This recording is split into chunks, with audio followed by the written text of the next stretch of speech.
Good morning. Wonderful to be here to see old friends and admired mentors. Steve Balch, who recruited me for NAS when I was at Hillsdale College in 1988. Peter Wood, thanks so much for the opportunity to be with you. Could I get the cover slide for my PowerPoint, please? I'm going to use a new technology here, sort of new technology. Well, hard data has really challenged the American higher education's reputation as the envy of the world.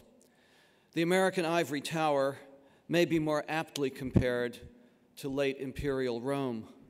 Plenty of power, plenty of wealth, crumbling through greed, selfishness, and narrowness of vision. We speak of the bubble that could break at any moment. Next slide, please. And there it is. 180 schools failed the U.S. Department of Education's financial responsibility test in the last round. It's happening, and the worst is yet to come. Or is the best about to come? Can we regain the real value in higher education, demonstrable by the success of graduates in career and community? And I'm going to argue today, absolutely.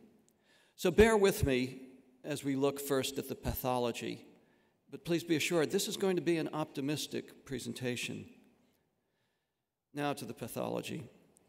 Most state university leaders, with some notable exceptions, compete in decrying and bewailing the cuts in state appropriations. Please, sir, I want some more.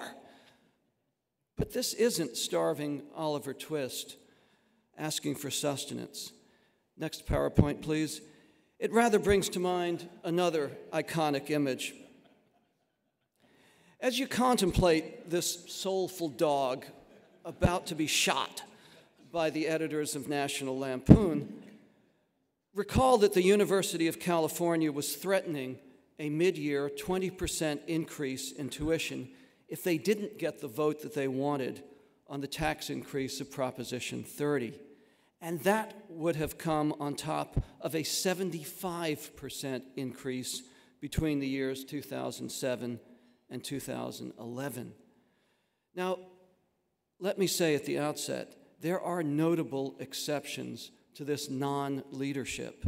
Remarkable presidents and chancellors, like former Governor Mitch Daniels, now the president of Purdue University, who's made dealing with the bubble responsibly everybody's job. I quote, "It is neither equitable or workable to demand shared governing power, but to declare that cost control or substandard performance in any part of Purdue University is someone else's problem." Pulling the team together.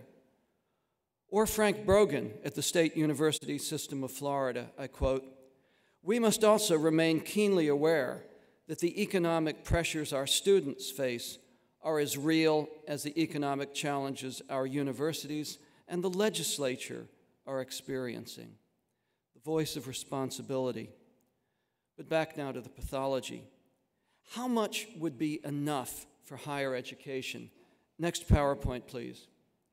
Here we have a slide from the Organization of Economic Cooperation and Development that shows us that one title that the envy of the world, namely us, certainly holds is outspending every other developed nation. You know the way the kids at the football games put that index finger in the air and say, "We're number one, we're number one." I have this vision of college presidents standing there saying, "We're number one." Well, yes, we are. We spend more per pupil as a nation than anybody else in the world. And yet, next slide, please. Next slide. Go back. We also have some of the very worst results in the world. We lead in dropouts as well. And go to the next one, please. Most of that increase that makes us number one in the world in expenditure is on the backs of our students. Notice that top graph on 570% increase in tuition costs, more than 4 times the rate of inflation, and not quite, but almost twice the increase in medical But wait, it gets worse. Let me have the next slide, please. Academically adrift, of which you've heard, 36% of the students leaving after 4 years with no cognitive gains. To pick up on George's image, about as valuable as a tulip bulb in 1637. Overspending, low academic standards, runaway tuition costs, uncertain job prospects, and uncertain for reasons that go beyond the recession. Next slide, please. Next one. Employers are unhappy because of the absence of real skills that should be part of any undergraduate education. Irresponsible spending has now blown this low-value education to the breaking point. First comes the building boom, the fatal attraction of cutting the ribbon, burnishing the presidential resume with growth. In 1974, instructional square footage per student on college campuses was about 160 square feet. In 2009, it stood at 450. Now, juvenile obesity is probably not the issue. Surely our students are not 2.8 times larger than in the 1970s. Next slide, please. The problem is not the kids. The problem is the adults. Just look a little bit at the red. I was amazed that Penn State actually had the temerity or foolishness to post this. They don't like 8 a.m. classes, but they have a real problem with utilization of the buildings between 10 o'clock and 2 o'clock. Where are the adults? Now, don't expect much from higher education about this part of the bubble.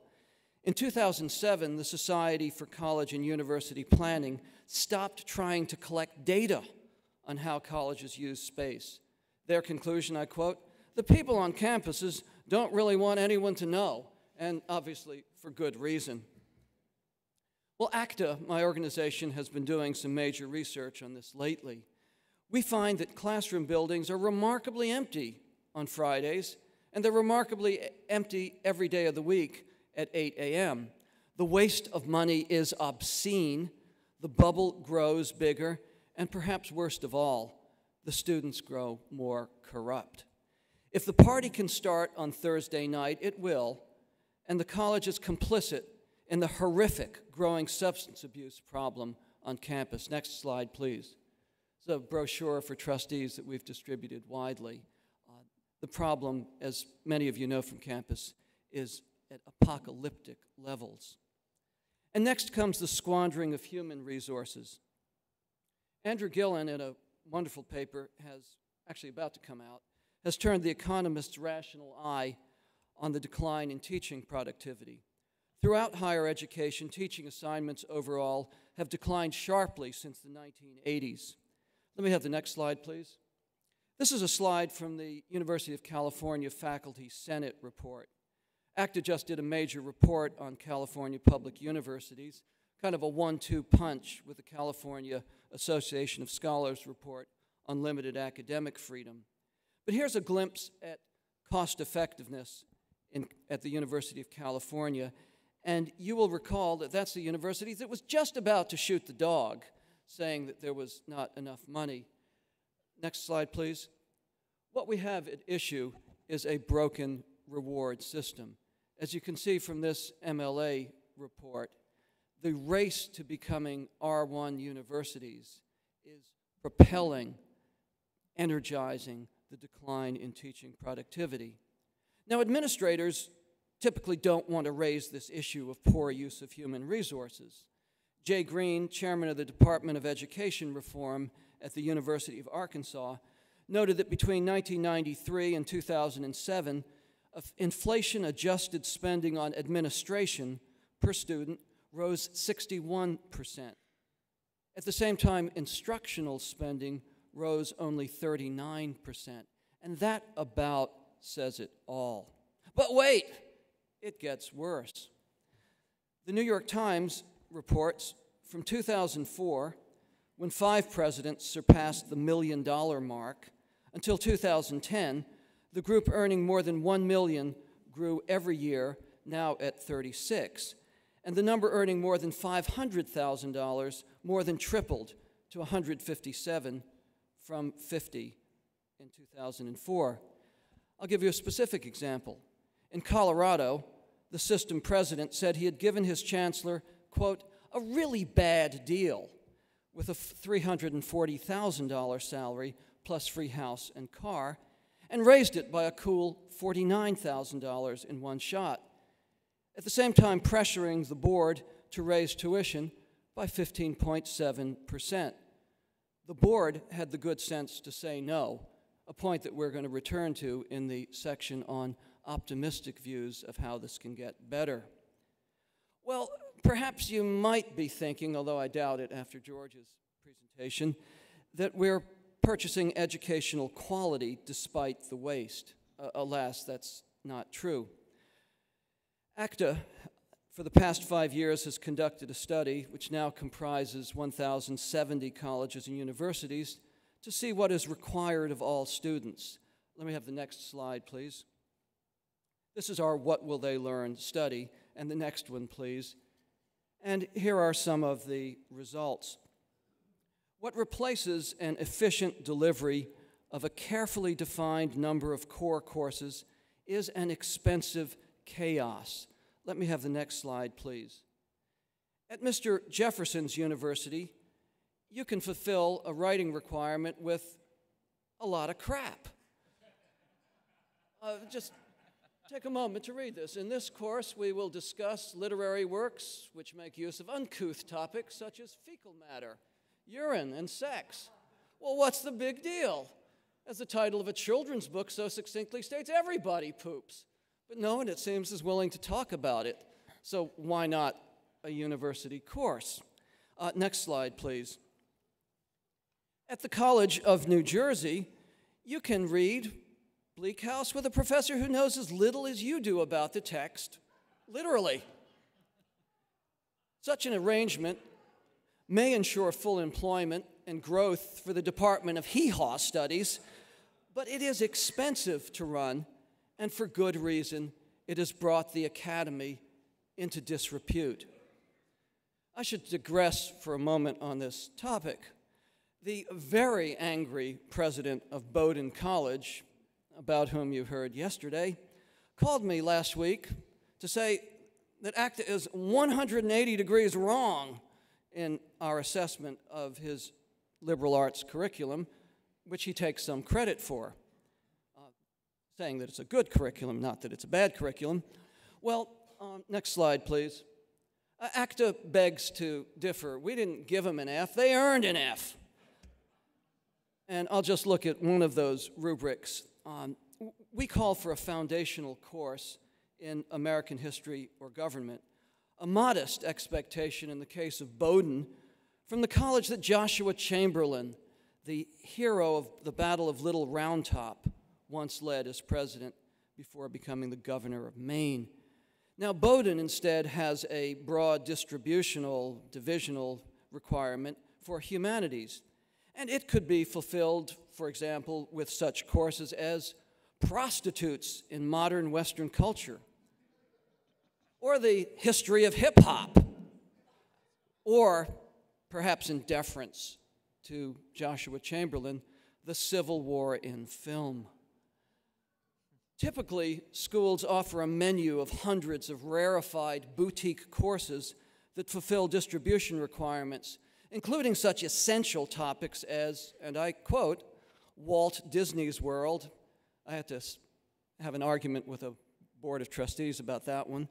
Or fly fishing, the liberal art. Or tattoos in American popular culture. Well, enough. Let's look at some remedies and the good part of the story. Trustees. They alone have the independence and the legal responsibility to rise above the deal-making of academic politics. But they need to know the course catalog, they need to be in touch with the faculty, students, and the campus, and they need to ask hard questions and make tough decisions on priorities. As the former Yale president and now current chair of the CUNY board Benno Schmidt stated on receiving ACTA's annual award, "Change in institutional strategy can only come from trustees. Reviewing an institution's academic strategy and deciding whether change is called for is a trustee's most important responsibility." ACTA will hold a session at 1:45 today on just this topic. Please join us. It is the best hope for saving higher education. And here are some things that boards working with faculty and administration have done. In 2008, ACTA published a state report card that roundly criticized the University of Missouri for steep tuition increases and awarded it an F for its inability to check program growth.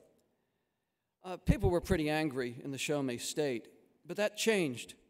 In 2011, University of Missouri closed 10 academic programs and consolidated 13 others in an initiative to increase productivity and reduce operating costs. Maine got an F in our 2011 state report card for escalating tuition, and the next year, the board froze tuition. Between 2007 and 2010, the Board of Governors of the State University System of Florida closed or placed in an inactive status more than 100 institutions, centers, and degree programs.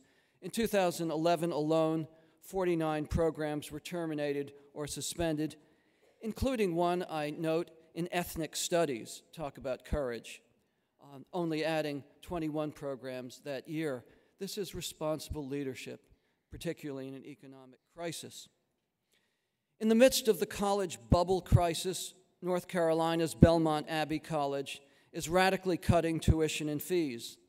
Starting in the fall of 2013, the tuition sticker price will be 33% lower, a reduction of nearly $10,000 per year. And this comes at a time of record enrollment for the college. At Sewanee, the University of the South, the board approved a 4-year tuition freeze for incoming freshmen. At Arizona State University, the regents froze tuition for 2012 for the first time in 20 years. Virginia's Randolph-Macon College announced a 4-year degree guarantee, waiving tuition for those who can't complete college after 4 years if they complied with school policies. It can be done, and it is in some places being done. Metrics, clear metrics, financial and academic, that make the key operations of a school transparent. This will start the healing process. Are there academic programs with low enrollments and very few majors? Perhaps there's a good reason to continue them. These are not simple questions, but they must be raised and they must be evaluated. Arizona State University saves $12 million per year just on administration without faculty reductions through a reorganization into more efficient academic units. In North Carolina and Pennsylvania, academic consortia link online multiple campuses and reduce the need for many expensive appointments while keeping these crucial foreign language programs affordable. Restore the core. We are finding more schools that see academic and financial benefit of a true core curriculum. Next slide, please. University of Science and the Arts of Oklahoma has an extraordinary core curriculum, one of only 21 schools that got ACTA's A. We don't do grade inflation. And a tuition, you will note, at a fraction of the cost seen at most other schools, public and private. The University of Georgia has the same vision, which its president articulated. I quote, "The faculty is due significant credit for sustaining a commitment to a real, meaningful, rigorous core curriculum. In an era of cafeteria course loads at many places, where students are free to choose from an array of courses, are you listening, Bowdoin? This place has remained steadfast in the belief that in the first 2 years, all students should have a similar liberal arts foundation laid in preparation for the specialization to come. The American Council of Trustees and Alumni annually ranks more than 1,000 colleges and universities on the strength of their core curriculum. Last year, University of Georgia was only one of 21 schools to receive the grade of A. We can and should be proud of that recognition. The tide is turning. Baylor, now under the leadership of Ken Starr, has held fast to an A core curriculum, and so has Pepperdine. Next slide, please. Schools are seeking this credential, and they are celebrating it. This past year, both Regent University and Colorado Christian University consciously and methodically strengthened their core offerings in economics and science, respectively, to join the circle of A core curricula. Colorado Christian is here with us. Once again, congratulations, a job really well done. And two more institutions, I'm glad to say, are in the wings to join this circle and will announce this spring. I close now with a line from T.S. Eliot. Virtue is thrust upon us by our impudent crimes. The adversity of our economic woes, many of them, to be sure, self-inflicted, may well be the harbinger of a renaissance of academic focus and the high seriousness of purpose that will keep our universities as the envy of the world, and most important, a service to our nation. Thanks for the pleasure of being with you today.